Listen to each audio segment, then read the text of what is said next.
Bersama kami mendapatkan informasi mengenai Syekh Ali Jaber yang ditusuk orang tak dikenal di Masjid Falahuddin, Lampung. Dan untuk mengkonfirmasinya kami akan menanyakan langsung dengan Syekh Ali Jaber yang sudah tersambung melalui sambungan telepon. Assalamualaikum Syekh Ali Jaber. Waalaikumsalam warahmatullahi wabarakatuh.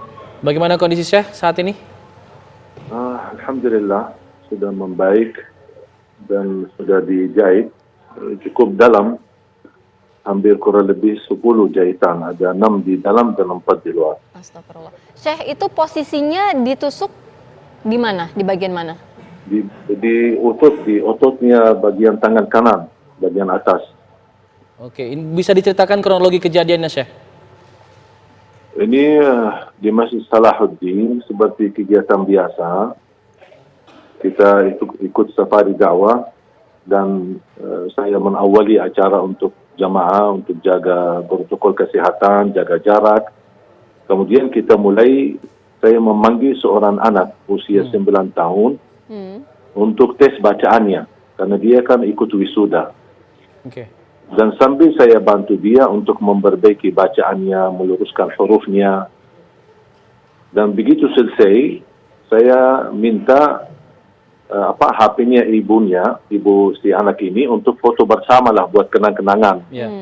Ternyata ibu ini HP-nya full, nggak bisa foto. Makanya saya minta sama jamaah menarah ke kiri, jamaah boleh pinjam HP-nya. Kasihan anak ini biar bisa dapat foto sekalian. Mudah-mudahan menjadi anak hafizah. Pas saya fokus ke kiri, kemudian menarah sekalian ke kanan untuk melihat siapa jamaah yang membawa HP-nya pinjam. Tiba-tiba di atas panggung ada orang lari. Kemudian karena posisi panggung ini cukup dekat dengan jalan. Karena posisi acara di luar, di lapangan masjid, bukan di dalam masjid. Makanya orang Belapo itu cukup gampang untuk bisa masuk. Karena tidak ada terhalang dengan jamaah atau kursi-kursi. Tapi subhanallah qadarullah ketika menarah ke kanan, saya tiba-tiba kaget melihat ada orang sudah di atas, di hadapan saya, dan saya langsung qadarullah respon. Kalau saya tidak lihat ke kanan, mungkin bisa qadarullah ke leher saya atau ke dada saya. Tapi subhanallah saya angkat tangan, makanya dia tusuk ke tangan. Maka begitu saya lawan, batah pisaunya ke dalam otot saya di kanan, bagian kanan. Baru subhanallah jamaah langsung amankan dan tangkap dia. Jadi bisa dipastikan pelaku ini bukan bagian dari acara ini atau datang dari luar begitu? Iya, kelihatan dari luar karena dia lari. Dia lari. Cuman ke posisi jamaah cukup fokus karena kita lagi bukan lagi ceramah tapi lagi diskusi dengan jamaah, berdialog dengan jamaah. Makanya jamaah banyak fokus ke saya, tidak memperhatikan. Dan ini kejadian pertama kali barangkali, apalagi posisi saya di panggung cukup dekat jalan gitu. Iya, bisa dipastikan Syekh pelaku ini benar-benar satu orang? Yang kita ketemu tadi satu orang. Apakah ada orang lain, mungkin mereka lepas diri atau larikan diri dari tempat. Tapi yang kita lihat ini ada satu orang dan langsung diamankan. Ya, jujur saja kasihan pas lihat jamaah menghajar dia dan mukul dia. Saya bilang jangan, amankan aja dulu, biar ini tugas polisi. Jangan kita main hukum sendiri. Iya, Syekh mendengarkan informasi tidak Syekh? Siapa sebenarnya pelaku ini? Sampai titik ini belum saya mendapatkan berita apa. Karena baru saja diamankan, karena habis ditahan oleh jamaah, diamankan di ruang masjid, sambil menunggu polisi datang dan petugas polisi datang dan membawa beliau ke kantor polisi.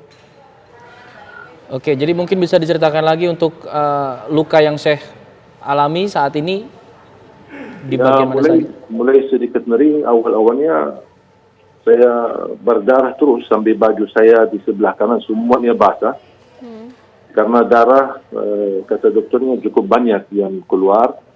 Sambil bajunya semua basah, terpaksa saya lepas baju dan lukanya cukup dalam. Makanya dikasih obat suntik, kemudian baru dikasih jahitan bagian dalam dengan dagingnya. Karena ototnya cukup,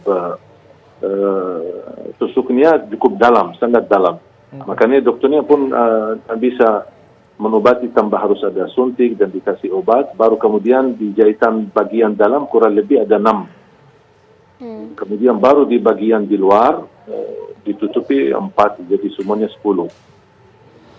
Syekh, mungkin bisa diinformasikan juga untuk profil pelaku ini seperti apa, mungkin ciri-cirinya atau dia mengenakan apa yang ia bawa pada saat itu. Nah, saya lihat anak itu masih anak muda banget ya. Mungkin diperkirakan 20 tahun lah. Orangnya kurus banget. Jadi saya merasa orang ini kalau saya lihat ya dari wajahnya dia ketika saya berhadapan dan diamankan, nampaknya bukan mudah untuk melakukan hal seperti ini. Pasti ada kedorongan atau ada yang menyuruh atau ada apa ya gitu. Jadi karena saya lihat dari segi mohon maaf fisiknya, dari segi ini tidak mungkin dia bisa dengan cara mudah. Butuh mental yang kuat untuk melakukan hal seperti ini. Ada yang ia teriakan atau omongkan ketika melakukan perbuatannya itu, Syekh? Enggak, sama sekali tidak. Diam. Hanya diam, cuman ketika dia angkat pisunya, dan subhanallah pas panitia kebetulan ada banyak yang sudah ada video live, ada yang lagi live, ada yang lagi rekam. Pas saya lagi berlangsung ceramah.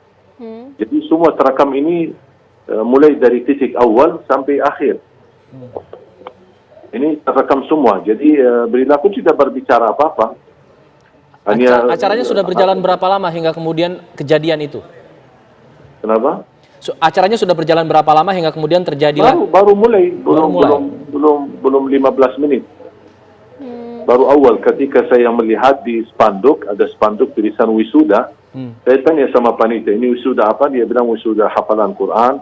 Udah, mana salah satu anak boleh naik panggung, saya mau tes bacaannya. Dan alhamdulillah posisi si anak ini ada di sebelah kiri, bukan di sebelah kanan. Iya. Baik, terima kasih banyak Syekh Ali Jaber. Kita doakan insya Allah Syekh Ali cepat diberikan kesembuhan. Dan kejadian seperti ini tidak terjadi lagi ya. Jangan sampai terulang lagi. Semoga jadi peringatan untuk semua pihak. Terima kasih. Assalamualaikum.